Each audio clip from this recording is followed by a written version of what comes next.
Hola, queridas almas hermosas, ¿cómo están? Almas preciosas. No había podido venir, pero aquí estoy de nuevo, con mucho amor, continuando la lectura de Caballo de Troya 1. Este sería el capítulo número 12. Espero que continúen escuchando. Disculpen la demora. Y quiero aprovechar para felicitar a todas las mamás este 10 de mayo en su día, aunque unos días tarde, con mucho cariño, que sigan con esa fortaleza, ese tesón, ese gran amor que el Padre amado les envía para educar, para estar al lado de sus hijos, para mantener unidos esos hogares que son base fundamental de la sociedad y del mundo. Un fuerte abrazo para ustedes, mujeres hermosas, madres amadas, con mucho cariño. Bueno, continuamos con la lectura en donde nos habíamos quedado. Empezamos. La hacienda de Simón, el hombre más rico e importante de Betania, desde la muerte del padre de Lázaro, se levantaba a escasa distancia y también en el núcleo oriental de la población. La única diferencia sustancial con la casa de mi amigo era el frondoso jardín cuajado de cipreses, algarrobos y palmeras, perfectamente cercado por un muro de piedra de 2 metros de altura. En Jerusalén, aquella excepción hecha de la rosadera, los jardines estaban prohibidos. Aquella norma, en cambio, no obligaba a las restantes ciudades. Simón, fervoroso creyente y seguidor de Cristo, era, además, un enamorado de las plantas, pasando buena parte de su ya avanzada ancianidad entre sus rosas, gálbanos luminosos y perfumados estoraques de flores blancas, jaras y los curiosos tragacantos de cuyas ramas y troncos fluye una preciada goma blanquecina altamente medicinal. A las puertas de la hacienda se apiñaba una silenciosa muchedumbre, a la espera de poder ver al maestro, como si se tratase de un estadista del siglo XX.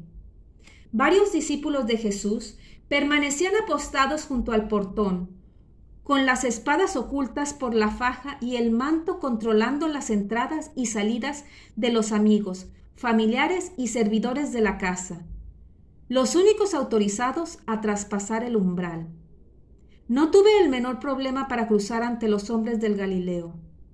Mi amistad para con Lázaro y el oportuno gesto de Jesús, saludándome la tarde del día anterior, habían hecho que me ganara la simpatía y confianza de los apóstoles. Al verme, uno de los discípulos, Judas de Santiago, gemelo del otro Alfeo, me preguntó si buscaba a alguien en particular. Le dije que a Jesús, y se brindó encantado para acompañarme. Al trasvasar la puerta principal, me encontré ante el cuidado y dilatado jardín. Un estrecho camino, adoquinado con piedras blancas, caliza sin duda, nos condujo en línea recta hasta la explanada abierta al pie mismo de la escalinata de mármol que daba acceso a la casa. No fue necesario que Judas me señalara a su maestro. El gigante se hallaba rodeado de una decena de niños, jugando. Aquel espectáculo me fascinó de tal forma que en silencio, casi de puntillas, rodé la pequeña explanada, sentándome en los primeros peldaños de la escalinata, y allí permanecí absorto, disfrutando como los pequeños. Jesús se había desembarazado de su manto. Su espléndida túnica blanca aparecía esta vez ceñida por un cordón. Entre la algarabía de los pequeñuelos destacaba a ratos su risa, limpia y rotunda como aquella luminosa mañana. En verdad, lo que más me emocionó fue comprobar cómo aquel hombre, hecho y derecho, capaz de desafiar a los sumos sacerdotes o de resucitar a los muertos, saltaba, corría o caía por los suelos, entregado por completo a las exigencias de aquella gente menuda. Algunas mujeres se asomaban disimuladamente por el atrio, contemplando la escena y escabulléndose a continuación entre risas mal contenidas. Uno de aquellos juegos era especialmente curioso. El Galileo se situaba de espaldas al grupo de niños y lanzaba un palitroque hacia atrás, de forma que cayera lo más cerca posible de la chiquillería. Los muchachos se disputaban la posesión del palo hasta que uno de ellos, generalmente el que más saltaba, se hacía con él. En ese instante, tanto Jesús como el resto corrían en todas direcciones, mientras el propietario del testigo se esforzaba por perseguir y tocar con el palo a cualquiera de los jugadores. No era casualidad que todos los niños pretendieran cazar al rabí, pero éste, lejos de dar facilidades, los volvía locos, esquivándolos y burlándolos entre los árboles y arbustos. No sé cuánto tiempo duró aquello, quizá 1 o 2 horas. Súbitamente me asaltó un presentimiento. O mucho me equivocaba, o aquellos iban a ser los últimos juegos de Jesús de Nazaret. De pronto, cuando más punzante era aquella inexplicable melancolía, el maestro detuvo el juego. Retiró de sus ojos la venda de tela con la que jugaba la gallinita ciega y acarició a los pequeños, dando por terminada la diversión. Aunque Jesús había tenido múltiples oportunidades de verme allí, sentado, fue en ese momento cuando dirigió su mirada hacia mí. Los niños se desperdigaron por el jardín y el maestro avanzó hacia las escalinatas. Traté de ponerme en pie, pero el rabí extendió su mano, indicándome que no me moviera. Se sentó a mi lado, con la respiración aún agitada y la frente empapada por el sudor. Jasón, amigo, ¿qué te sucede? Aquel descubrimiento volvió a sumirme en la confusión. El maestro, sin mirarme siquiera y sin esperar una respuesta. ¿Qué clase de respuesta podía haberle dado? Prosiguió con un tono de complicidad que adiviné al instante. Tú estás aquí para dar testimonio y no debes desfallecer. ¿Entonces sabes quién soy? Jesús sonrió y pasando su largo brazo sobre mis hombros, señaló hacia la puerta del jardín, donde aún montaban guardias sus discípulos. Pasará mucho tiempo hasta que esos y las generaciones venideras comprendan quién soy y por qué fui enviado por mi Padre. Tú, a pesar de venir de donde vienes, estás más cerca que ellos de la verdad.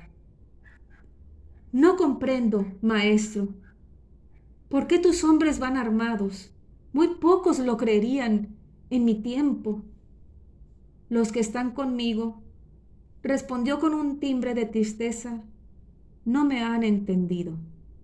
Señor, hay tantas cosas de las que desearía hablarte. Aún tenemos tiempo. Bástele a cada día su afán. Era irritante, tanto tiempo aguardando aquella oportunidad y ahora, mano a mano con él, no sabía qué decir ni qué preguntar. Antes, me has preguntado qué me ocurría, le comenté intrigado. ¿Cómo has podido darte cuenta? Levanta la piedra y me encontrarás allí. Corta la madera y yo estoy allí. Donde hay soledad, allí estoy yo también. ¿Sabes? Toda mi vida me he sentido solo. Jesús replicó de forma fulminante. Yo soy la luz que está sobre todos. Hay muchos que se tienen junto a la puerta, pero en verdad te digo que solo los solitarios entrarán en la cámara nupcial. Me tranquiliza saber que también los que dudamos tenemos un rincón en tu corazón. El gigante sonrió por segunda vez, pero esta vez sus ojos brillaron como el bronce pulido. El mundo no es digno de aquel que se encuentra a sí mismo. 1000 veces me he hecho la misma pregunta. ¿Por qué estamos aquí? El mundo es un puente. Pasad por él, pero no os instaléis en él. Pero, insistí, no has respondido a mi pregunta. Sí, Jasón, sí lo he hecho. Este mundo es como la antesala del reino de mi Padre. Prepárate en la antesala, a fin de que puedas ser admitido en la sala del banquete. Sé caminante que no se detiene. Pero, Señor, conozco a muchos que se han instalado en su sabiduría y que dicen poseer la verdad. Dime una cosa, Jasón. ¿Dónde crece la simiente? En la tierra. En verdad te digo que la verdadera sabiduría solo puede nacer en el corazón que ha llegado a ser como el polvo. El sabio y el anciano que no duden en preguntar a un niño de 7 días por el lugar de la vida, vivirán, porque muchos primeros serán últimos y llegarán a ser uno. Tú hablas de la verdad, pero ¿dónde debo buscarla? Si los que os guían os dicen, mirad, el reino está en el cielo, entonces los pájaros del cielo os precederán. Si os dicen que está en el mar, entonces los peces del mar os precederán. Pero yo te digo que el reino de mi Padre está dentro y fuera de vosotros. Cuando os conozcáis, seréis conocidos, y sabréis que sois los hijos del Padre viviente. Mas si no os conocéis, estaréis en la pobreza, y vosotros seréis la pobreza. El rabí debió notar mi confusión y añadió, ¿alguna vez has escuchado a tu propio corazón? Asentí sin saber a dónde quería ir a parar. El secreto para poseer la verdad solo está en mi Padre, y en verdad te digo que mi Padre siempre ha estado en tu corazón. Solo tienes que mirar hacia adentro. Bienaventurado el que busca, aunque muera creyendo que jamás encontró. Y dichoso aquel que a fuerza de buscar encuentre. Cuando encuentre, se turbará, y habiéndose turbado, se maravillará y reinará sobre todo. Señor, yo miro a mi alrededor y me maravillo y entristezco a un mismo tiempo. Yo te aseguro, Jasón, que todo aquel que sabe ver lo que tiene delante de sus ojos, recibirá la revelación de lo oculto. No hay nada oculto que no será revelado. Mi timidez inicial se fue disipando. El calor y la cordialidad de aquel hombre terminaban por quebrar los muros más inexpugnables. Pero nuestra conversación se vio súbitamente interrumpida por varios de los discípulos. La multitud que se agolpaba a las puertas de la casa de Simón reclamaba al rabí y los hombres del Nazareno se sentían impotentes para contenerlos. Cuando el maestro se alejó, me juré a mí mismo que buscaría nuevas oportunidades para conversar con él y exponerle mis interminables dudas. Me fui tras él. La multitud que yo había visto a las puertas del jardín de la casa de Simón estalló al ver al maestro. Pero Jesús no se movió del portalón. Allí, flanqueado por sus discípulos, saludó a los peregrinos, pero estos